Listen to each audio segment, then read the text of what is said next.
Good afternoon, everybody, or good morning, wherever you are at the time of day in which you are able to participate in this great course. Welcome to Creating Your Product. We're going to talk about how to create awesome products for purchase. And one of the most important things you will study and put into action over the course of this ministry and business launch program is this course. It is split into actually 3 parts, and we'll talk about how we're going to split those out and things of that nature. But I want to tell you, if you've been mulling over the idea, if you've been thinking about how you can put something that you created on the store shelves, if you've been thinking about how you can launch a product into the interwebs and get people to buy it and create wealth and pull in finances from that product, you are listening to the right module. And everything that you've listened to up until this point is going to help you. Now, let me tell you a bit about myself. My name is Sean Adams. I am a certified product manager. I have a BS in psychology and an MBA from Liberty University in Virginia. I'm also a pastor of a wonderful church here in Denver, Colorado, which I love, Epiphany Covenant Church. I absolutely consider it an honor to pray with and pastor the hearts of the people who attend this small church plant. It brings joy to my heart to know that we're helping people to meet Jesus and to learn to live their days with Him on a passionate and engaging level. I want to tell you a bit about what I do as a product manager to kind of set the scene for what we'll be talking about today.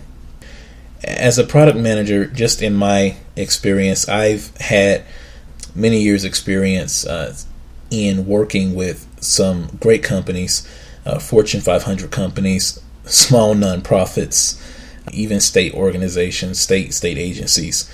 Lately, the last 8 to 10 years, I've been working specialized in online products geared toward whether it be risk mitigation or identity solutions. I'm also working in content management in healthcare, in the healthcare field. I am a product manager that takes a very pragmatic approach to solving problems. I'm very customer centric in the way I prioritize things. You have to be, if you're a product manager, very strategic. You have to have very strategic grounding. You have to be very skillful in managing the 4 Ps, which we'll discuss today, all the tactical elements that go around that. We have to take requirements and kind of pull them out of user needs, and then I deliver that to a development team that we sit down and we kind of whiteboard out how we can deliver, whether it be functionality or features or whatever, to the end user. I say all that to say this is what I do on a day-to-day basis. I help create products, I help create features, I help create functionality for end users. And that is what I'm going to do with you today. Let me take you through our agenda. Like I said, we have a 3-part kind of agenda here. I'm going to take us through the first 2. We're going to talk about creating your product how and creating your product now. And creating your product how, we'll look at the questions that must be answered, those foundational questions that must be answered first. And then we'll look at the foundational discovery of our product and answering some questions around our product with the SAVE format, which I'll introduce later in the discussion. Lastly, we'll talk about framing conversations. You need to be able to frame and present your information around your product in order to make it marketable to people. So there'll be a lot of discussion about marketing and how you exercise marketing this product or service or solution to your end users. Next is creating your product now, in which I'll discuss reduce, reuse, and recycle. And that basically takes us through how you can take what you have on hand and create a product. Many people have so much potential. They have so many great things right at their fingertips that they are not willing to refactor or productionize to get out into the market. And we are going to help you get over the hump, if you will, and introduce to you products that are right at your fingertips, that are right at the tip of your tongue even, that you haven't realized that you're ready to put out into the market. The last thing that isn't captured here is that third section, the tactical hands-on details of how to push a product out, how to launch a product. Delonda Adams will be covering, the beautiful Delonda Adams, by the way, my wife, the beautiful Delonda Adams will be covering product creation, launch, and tactics, in which she will discuss and help everyone understand kind of the how-to and the nitty-gritty of creating a product, which is going to be extremely valuable and is a great value add onto this course. I'm telling you, she has details that in my day-to-day, I don't have to think about. So it's going to really, really kind of bring it home and bring it home to you and put it in your hands on how to take these concepts that I'm presenting to you and then push out a product into the market. So definitely encourage you to listen to this section first and then her session around product creation, launch, and tactics. And we're going to get right into it. So around creating your product, how, we have some questions that you have to ask yourself before you start. And the very first question is, does a company already exist? Again, does a company already exist? There are two answers to that. Yes, a company exists, or no, it doesn't. If a company exists, if the answer is yes, then you have a series of questions you have to ask yourself. And if the answer is no, then there's a different series of questions you have to ask yourself. And I'm going to present these questions to you, and I want you to answer them when you have time. And I will take these questions and put them in a worksheet. That way you can have the worksheet with you and you can kind of go through and answer these questions if you print that worksheet off, and it'll be a PDF. So if you print that worksheet off, you'll need to answer a couple of these questions around whether the company exists or not, and then what trail to go down with your questions thereafter. So if the company exists, is this product the flagship product? If you've created a company and your first product, so flagship meaning it's your main product. It's the one that you set sail on. It's the one that everyone's going to know you for. Okay? It's that product is what they're going to know you for. Okay? The flagship product. Does the product align to the company's current vision and strategy? So remember I mentioned a product manager has to have great strategic grounding. I can't go thinking up products for my company to invest in willy-nilly. It has to align with where my company is headed. Does the product serve the same market that the company currently serves? That's just a yes or no question. And as we get further down, we'll talk about how to capture adjacent markets with your product. So I just want you to answer it now and keep the answer in mind for when we move forward. Lastly, is this product a new direction for the company? Meaning, is the company meaning to move away from the market that is captured with the flagship product? Maybe the flagship product is at the end of its life cycle.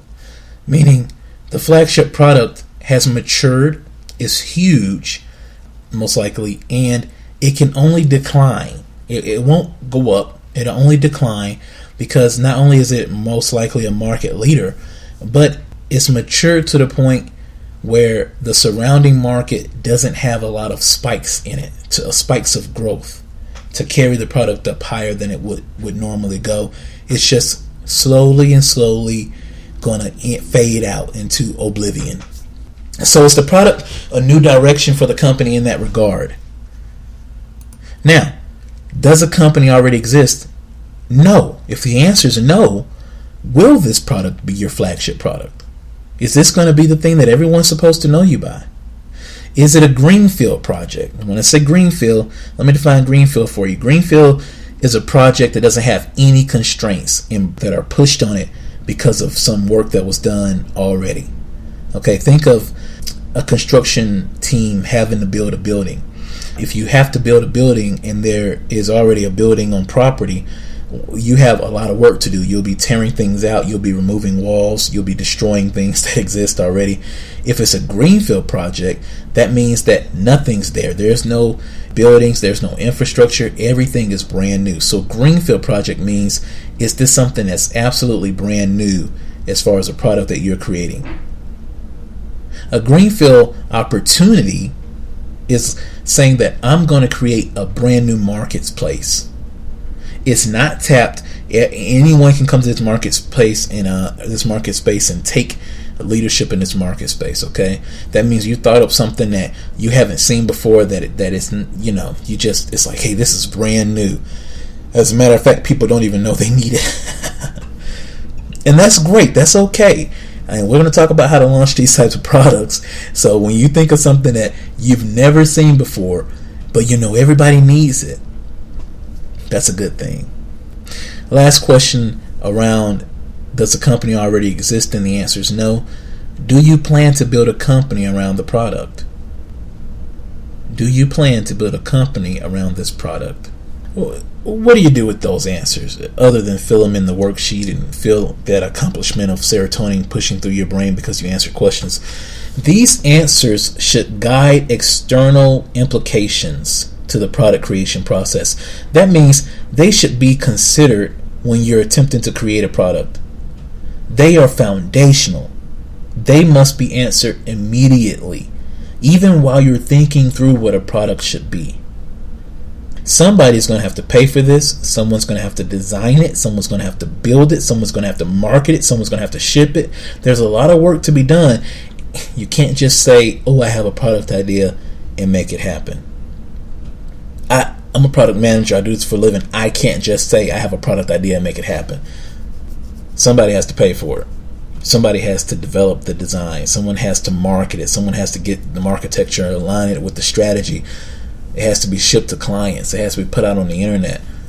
There are people, even if you're a solopreneur, meaning you're the only person in your company, you have to answer to yourself. We talked about this organizational chart that we went through in some courses back.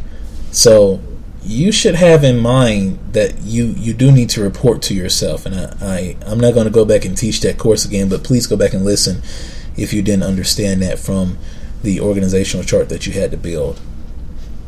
So you have questions that you must answer first. Does the company exist? If yes, if no, then questions that align to those answers. Now all of that again is for the foundation. As you see here, this is a foundation being built. So they're building a foundation to a building that's going to be erected. And before anything else happens, you don't even know what it's going to be, but you do know that there's a foundation there. The save format is going to be the foundation for your product or service. Now, I understand that we have services, you have solutions, you have SaaS, which is service as a solution.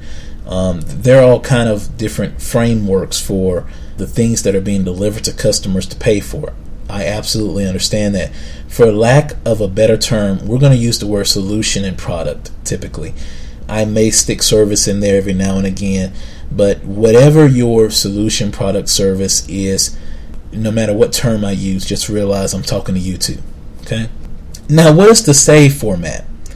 The save format is a play on the 4 P's. Remember I told you that a product manager has to have the 4 P's down in order to be a good product manager? The 4 P's they're famous. They're called the marketing 4 P's. You can Google them if you want. It is the product, the price, the place, and the promotion. Now, the 4 P's, they came out in like the 1950s, so they've been played with since then. So you have product, price, place, and promotion. Another guy came up with the 4 C's. He calls it customer, cost, convenience, commercial. And then there's this newer version of the 4 P's called SAVE, S-A-V-E, solution, access, value, and education. I am a fan of SAVE, actually. And while I understand the 4 P's, actually, really quickly, I have a friend of mine he's also an MBA, and he's a project manager, and we were discussing SAVE. We were actually discussing this very same topic, and I was telling him about oh, you should, the Harvard Business Review came out, and it was lauding and praising the SAVE format. And he says, Sean, all that stuff is just a rehash, a repackaging of the information we got in school. And I was like, you know what? You're right. And that's exactly kind of what it is. So let's talk through SAVE really quickly and rehash what you may have already learned somewhere else. Solution. This is your product. This is your service. What you're doing is you're answering the questions. Okay, what does your customer want from the product? What features and functionality does the product possess to meet your customer's needs? How is the customer going to use your product? Where are they going to use your product? What does the product look like? Does it have a particular color or size or shape that you need to be considerate of? What's the name of your product? How do you brand this product? How do you make sure that your product, service, or solution is completely different from someone else's?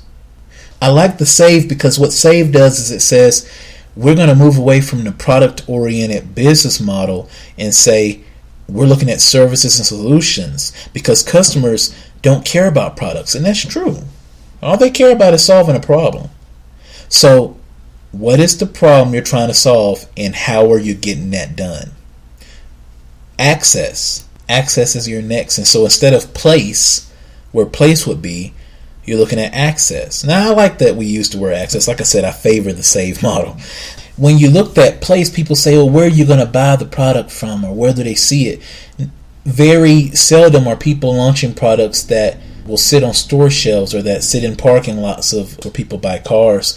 People do launch those types of products, and they're famous companies from Toyota, Coca-Cola, so on and so forth. But on the internet, all of these products, all of these solutions exist 24/7. Now in Colorado, you can't buy anything with a motor in it. You can't buy a boat, you can't buy a car on Sundays. So that's a state law in Colorado. It's in Denver, at least where I am. I can't buy a car on that day, so the car lots are closed. But my internet's not shut down. Their website's still running. I can go peruse the lot. I can go look online. Place is almost irrelevant. It's almost irrelevant.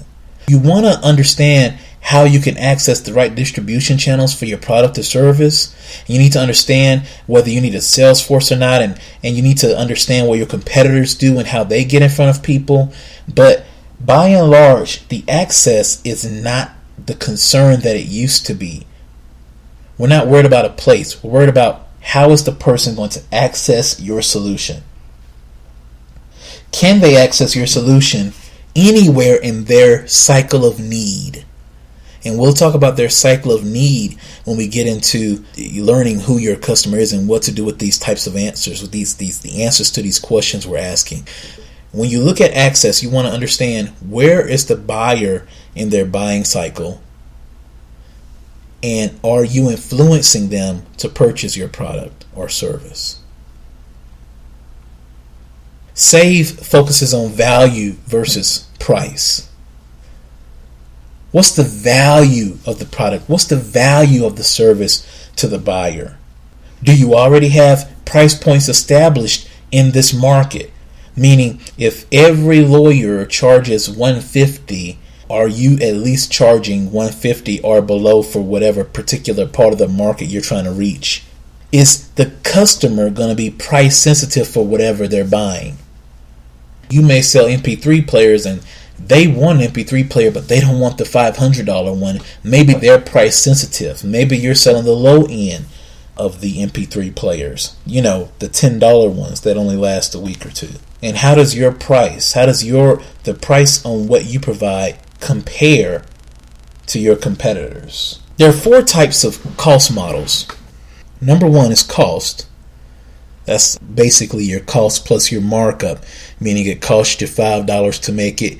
You add $1.50 on so that you can profit $1.50 off every one you sell. That's a cost model. The next model is a competition-based model, meaning what does the competitor sell it for, and you just kind of go more or less in that same range. Airlines do that a lot. Hotels do that a lot. Sometimes hotels do that a lot, but they also do value-based cost modeling.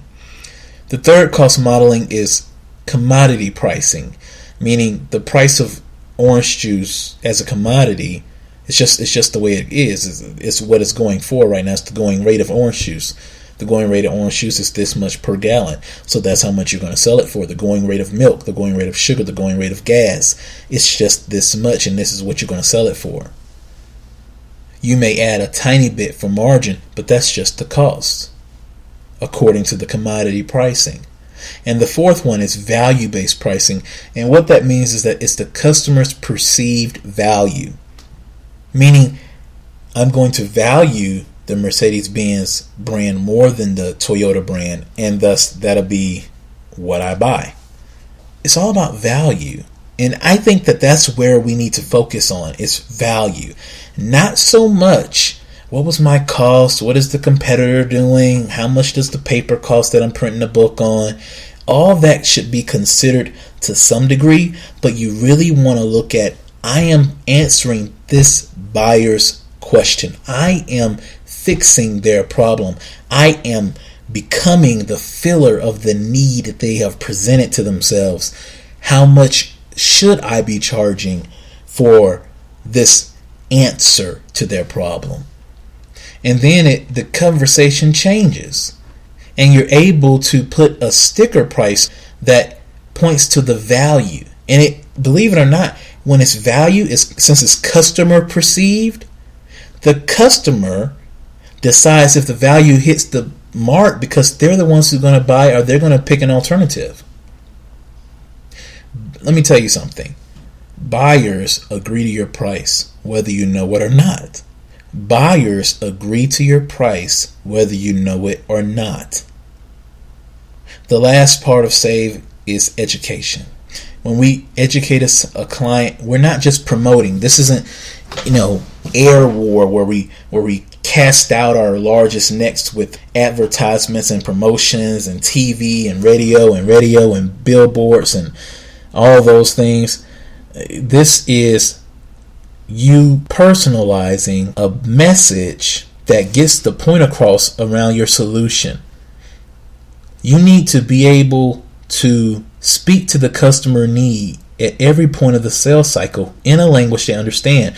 You're going to provide your potential customers with information that's relevant to where their need. You're going to create a sense of familiarity. You're going to build trust with them all along the purchase cycle. That the point of sale doesn't actually start when they enter the store or when they go to your website.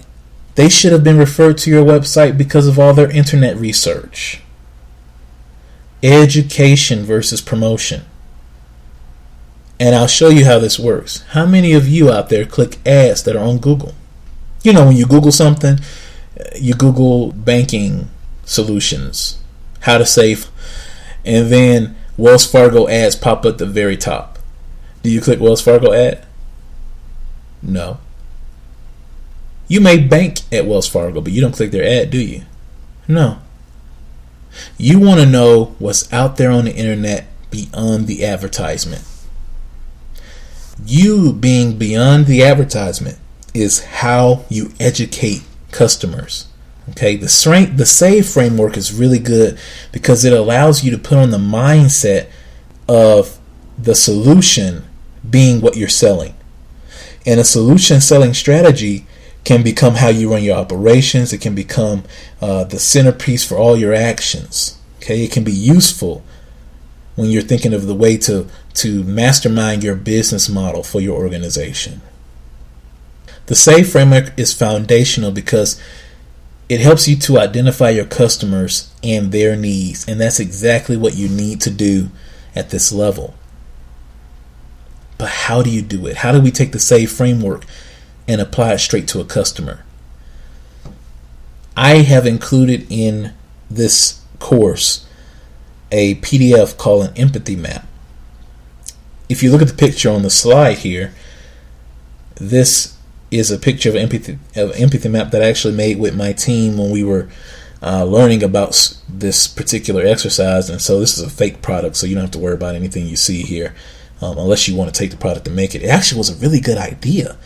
It was an app that we were going to make. It's actually a really good idea. So I'm not going to let you see the whole story map, the whole empathy map. But this empathy map, I feel like I could make a lot of money off of now that I think about it.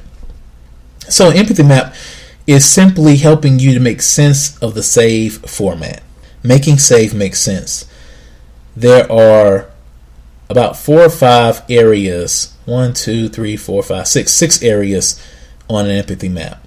There's think and feel, hear, see, say and do, and in newer empathy maps, you'll see pain and gain. So the PDF that I provided for you, the one that I made for you, has pain and gain on it, because I feel like that's very important for when you're creating a product. You may not need pain and gain if you're already kind of creating empathy maps for a product that exists already. You're trying to find out how to maybe increase the sales on it or something of that nature, because that product has a defined market, a defined buyer, and you just need to understand that buyer more. But for creation of a product, you really want to use the pain and gain section of an empathy map. Let me explain what these sections do for you very quickly. Empathy is, of course, as you understand, you being able to feel someone else's pain. So the think and feel is, what are they thinking and feeling at any particular point in time? In our example, this young lady here, she was thinking and feeling that she was confused and lost, and you can see she was hungry. She's been staying up late at night. She has a list of websites with local info, all these things that she sees and hears. This person is a traveling businesswoman, so she's thinking, oh, I'm on the road again, I'm going to an unfamiliar city. What is the person, what is your user, what is this person that you're going to sell your product to, the person that you're selling your solution to, thinking and feeling? What do they hear? What kind of things are they hearing? Are they hearing good things about your product? Are they hearing bad things about your product? Are they hearing, what are they hearing about the problem that they're faced with? You may sell tea. What are they hearing about the benefits of tea? What are they seeing about the benefits of tea? What are they seeing about the dangers of tea? What are they learning about tea that makes them want to buy your tea? What are they saying and doing? What are the things that are coming out of their mouth on a consistent basis? What is their number one complaint around the solution that you're about to provide? What do they do? What actions are they taking to try to fill their own needs right now without your product? And then the pain and gain. What are their pain points? What are their pain points right now? And then the gain is, how are you going to fix that pain point with your app, with your solution, with your service, with your product? Empathy maps are really, really good exercises to help a business person, a product manager, a creator of products, to understand who's on the end of that purchase cycle, and to kind of value them more than just the dollar amount they provide to your business. You get to understand what drives them on an emotional, could be spiritual level. What pushes them into, what needs push them into the buying process? What alternatives are they seeing? And how can you differentiate yourself as the best solution for them? Empathy maps are going to be very, very good for you. It begins to take some of the information you created in your SAVE format, and you begin to see this really does apply. It's not just some solution I've picked up out of midair. My empathy map for Betty shows me that Betty really does need this solution to solve this pain point because of what she's thinking, feeling, seeing, and doing. After you've answered those questions, you gain the ability to not only create a product from scratch, but to understand how to tell the story of your product, because you already have your main character. We're going to talk about framing, and framing means we're going to build a value proposition.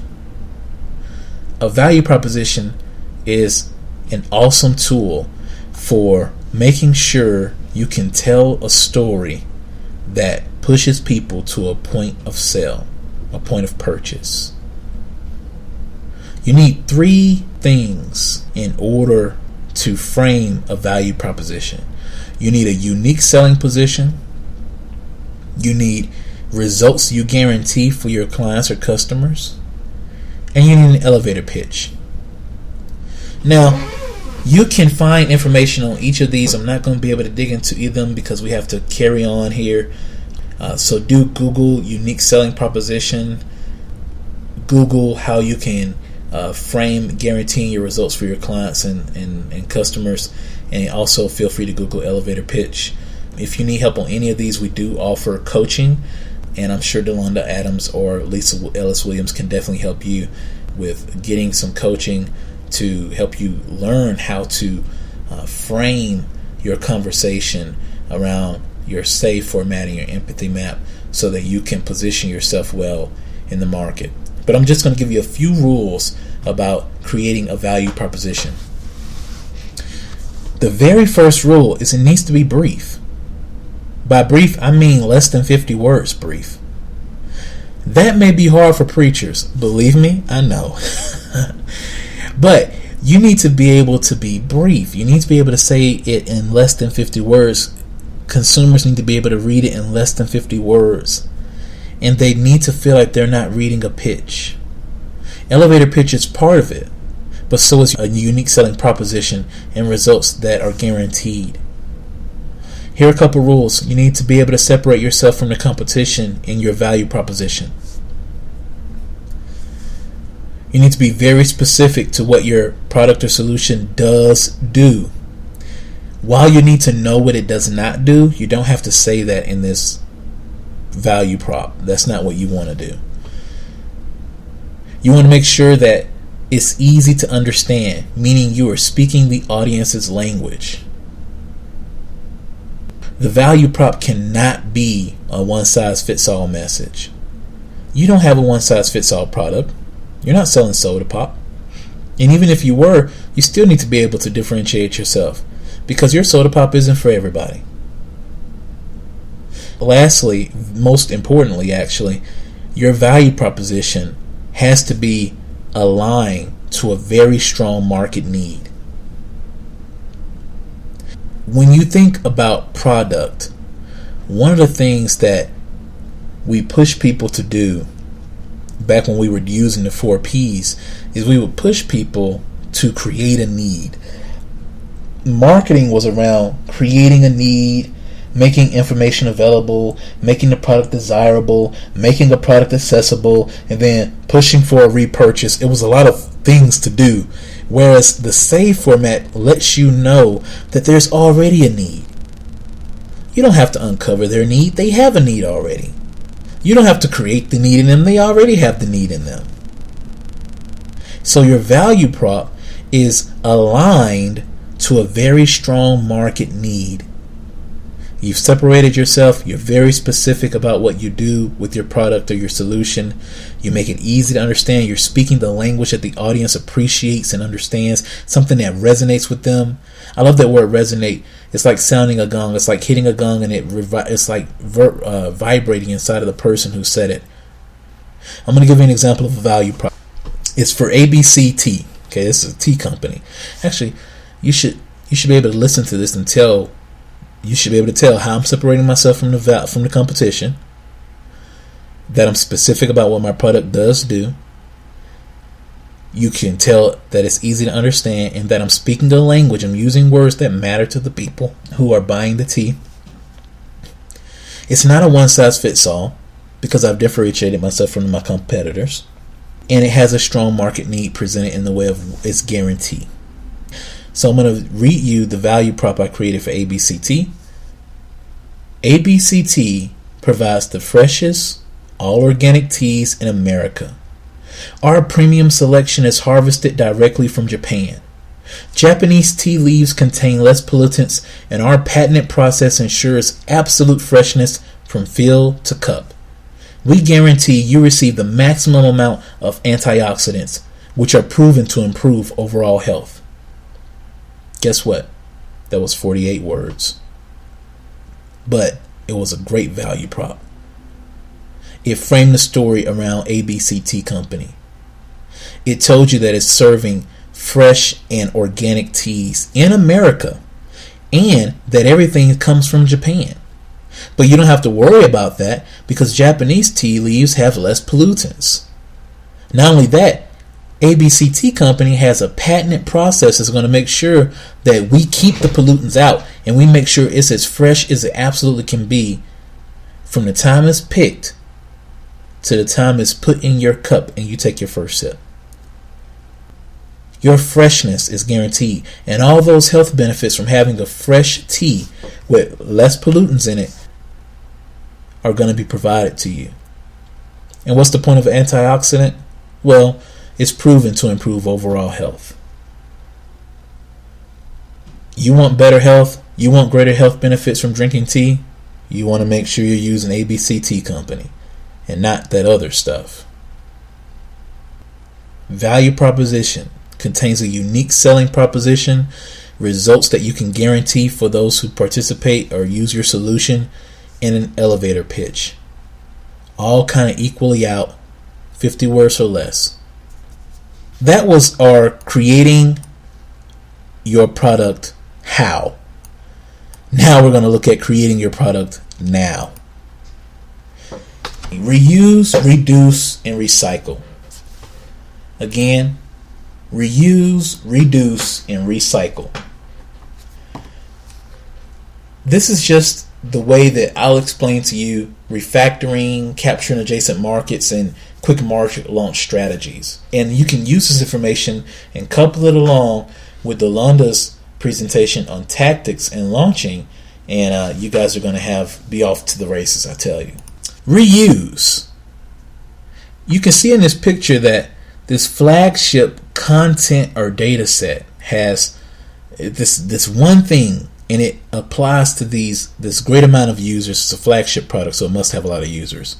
Okay, and in it you have triangles, you have circles, you have some stars. You're already selling this to that big group of gray and white people over to the left. That's your huge market. But then you realize that, hey, there are some people who only want the upside down red triangle. There are some people who only want pink and purple circles, and there are some people who just want stars. These are market segments. Market segmentation is what it is. So what you do is you start to pull this out, and you see how it's dropped in a square box here? That's production. That's to productize. I made that word up, I think. Productize or productionize. Basically, what you're doing is you're not just taking this out and tossing it to the segment, tossing it to some people. That doesn't make any sense, and it won't make you any money. What you want to do is you want to repackage it, rebrand it, and then you want to sell it with a spin on it. Let's say you have a huge blog. You have this blog, and it has blog posts all the way back to 2010. While the blog posts from 2010 may be helping you out with SEO and having long-standing results on your SEO, it ain't helping you out financially necessarily. It might be. Who knows? But what you want to do is you want to maybe look at this big flagship content set, right? Big old blog. Take some sections off of that. Package it. Productionize it. Package it in an ebook. Package it in a series or something of that nature, and then sell it to a particular segment of people. How can you reuse what's already there? How can you reuse? Think about Viagra. Viagra was made to treat heart problems, but people started to notice that it had a side effect of solving erectile dysfunction. So they rebranded Viagra as an erectile dysfunction drug, and they started selling it to a different segment. Not the segment that needed it for heart, but the segment that needed it for erectile dysfunction. And it actually went the way this reuse is going from left to right.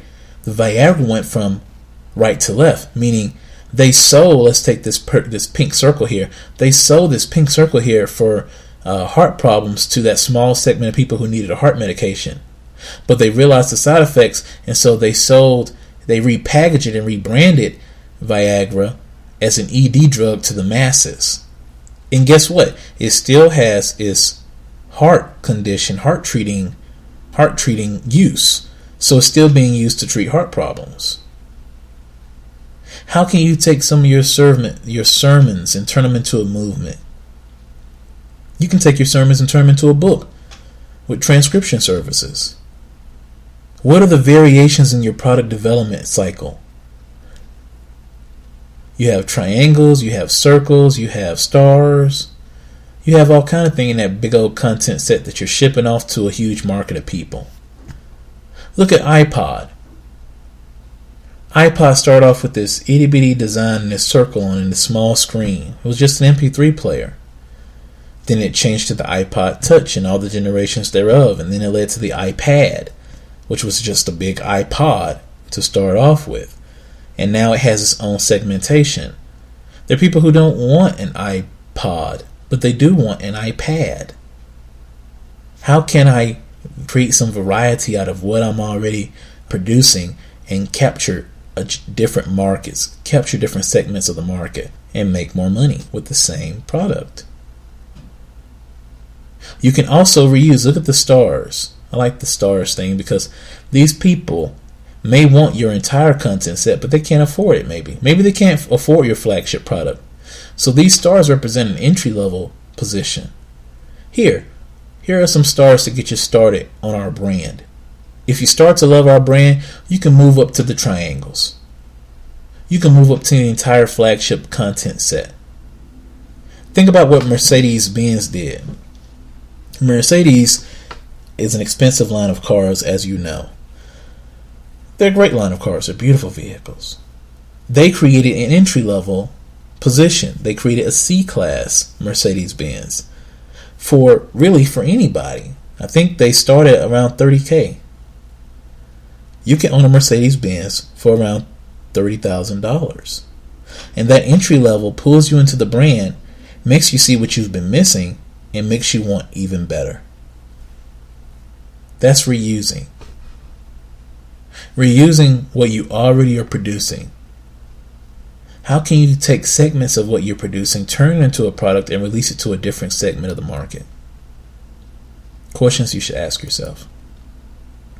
That's reuse. Let's look at reduce. I like reducing. Reducing is actually what I do on a daily basis. Reducing is a really, really cool thing to do. Let me explain it to you. There are these things called minimal marketable products. It's just the smallest version of a product. They have a number of different names. MBI, minimum business increment. MMF, minimally marketable feature. It just goes on and on. MVF, minimum viable feature, or MVP, minimally viable product. I like the MMV, MMF, MM idea, okay? All it is saying, you see, step one is you think of this really lofty idea that's going to make you a lot of money. Step two is you don't have the money to produce it. Lucky us. We have a solution. You pull a small segment out of it. You say, okay, I can't build all of it right now, but I can build part of it. That's step two. Then you send it over. You see how it's been put in that box, just like we did on the other slides. We don't just take the idea out and throw it to the market. We brand it. We put it in a product cycle. We say, okay, this is now its own little product. And then you shoot it off into the market, this small segment of people. And as they buy it, you make money to put back into your idea cloud and begin to pull more out. Whether it be in the instance of, okay, I'm going to release a new version of this, or we have enough money now to launch the entire product, that big lofty cloud number, or we'll just have to pull out another little piece by piece by piece, and piecemeal it. I have a lofty idea. How can I strip it down to its bare minimum, put it out in the market quickly, see if it makes money, for the lowest amount of investment, make the greatest amount of customer impact? How can I do that?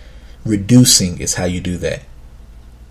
MMPs are how you do that. You take the smallest version of the product you can produce, you make sure you package it. That step 3 is so important because you are representing your brand with this very small idea. You're representing your brand and you're getting a small segment of the market hooked on you. You must do step 3. You can't just take your idea. You can't just take a cake slice of your idea and toss it out in the market. You must do step 3. You got to have a website for it. You got to have the tactical things that the loan is going to take you through. You have to do those for step 3, or else you won't capture any money out of step 4. Reducing is extremely important. If you have a great idea and you can't see how you can afford it, try to reduce it. Boil it down to its bare minimums. What makes that big lofty idea most valuable? Then you section it off and you start pulling out the sections you can manage with the small amount of money or investment you have now. You test the market, you prove the market with your product. You get it out as quickly as possible. And then you start to do it over and over again. You're trying to discover what you need to build. You're trying to validate the path you're taking. But whatever you do, you're taking the smallest thing and getting it out as quickly as possible to produce as much value as you can. You're going to get as much value from that as possible, whether it comes in the form of testing or whether it comes in the form of cash. You may pull out that idea, you may brand it and productionize it in step 3, you may send it to the market in step 4, and nobody buys it. And you say, man, that must have been a bad idea. Maybe I'm selling to something that there is no need for. It can be very valuable to reduce. Instead of going to the bank and getting enough money to pull the cloud out and nobody buying it, you're pulling out sections and seeing if part of this thing that you call valuable is actually valuable. Reuse, reduce, and recycle. Recycle, if you look at this big triangle on the right, this big brown triangle. This big brown triangle has been productized. It's in this box. It's green box. This green box is the branding for the company. We'll call it Brown Triangle Company, and they have this green box is their branding. That means that everything they do is going to be circled in that green box. It's going to be encapsulated in that green box because that's the identity of the company. But in order to make this beautiful brown triangle, little shapes come off of it. You see this waist at the bottom right? Circles, pentagrams, stars, soft rectangles, upside down triangles.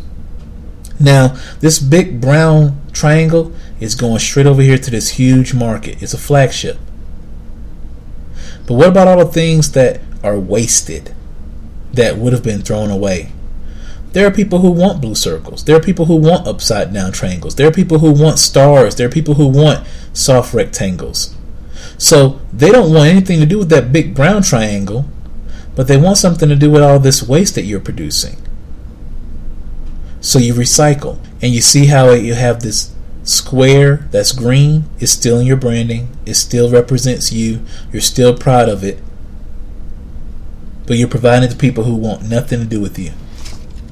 I'm going to give you a good example of this in the case of a family photography business. Let's say that you started a business that captures photos, and that's really all you do all day. You just take pictures. You take pictures of families, you take pictures of dogs, you take pictures of cats, you take pictures of everything.